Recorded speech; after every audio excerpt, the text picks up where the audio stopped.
In this quick lesson, we'll be taking a look at the environment rollout under the V-Ray tab. This is the current render that we have. There is no light in the scene. We only have an HDRI image in the environment slot. If I open up the environments and effects window. Now let's open up the render settings and go to the environment rollout under the V-Ray tab.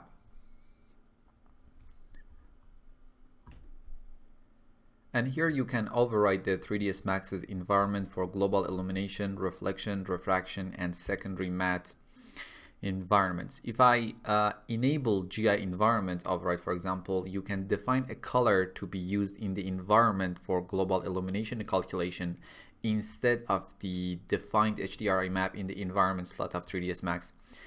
And using this multiplier, you can multiply the color value, or you can define another HDRI or any other map instead of a color to be used. We have the same set of settings for reflection, refraction, and secondary matte environment. You can see we have this reflection refraction environment and a separate refraction environment.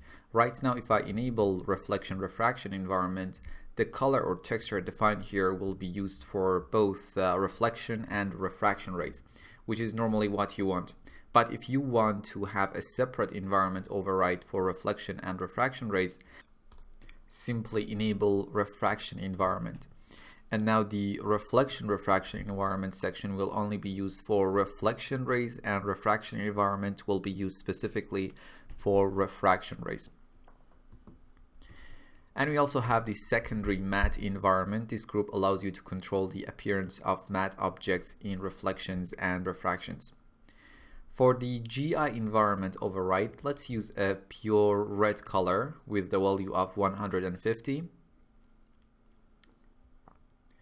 For the reflection environment color, let's use a pure green with the value of 150.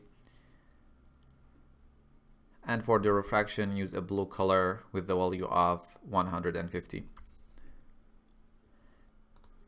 Now, if I render the scene with these new adjustments, the result would be render 01 in the frame buffer.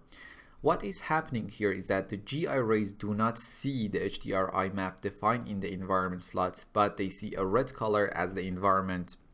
And if I go to the global illumination path, you can see how the red environment that the GI rays see affects the global illumination calculation. And the reflection rays are seeing a green environment instead of the HDRI map defined in the 3ds Max's environment slot. And if I go to the reflection path, this would be even more obvious. And the same thing for refraction rays. They are seeing a blue environment instead of the HDRI map defined in the 3ds Max's environment slot. And if I go to the refraction path, this would be even more obvious. Now let's try something else. If I open up the material editor, I have 3 HDRIs that I want to use instead of the simple colors. For the GI environment, let's use this first HDRI.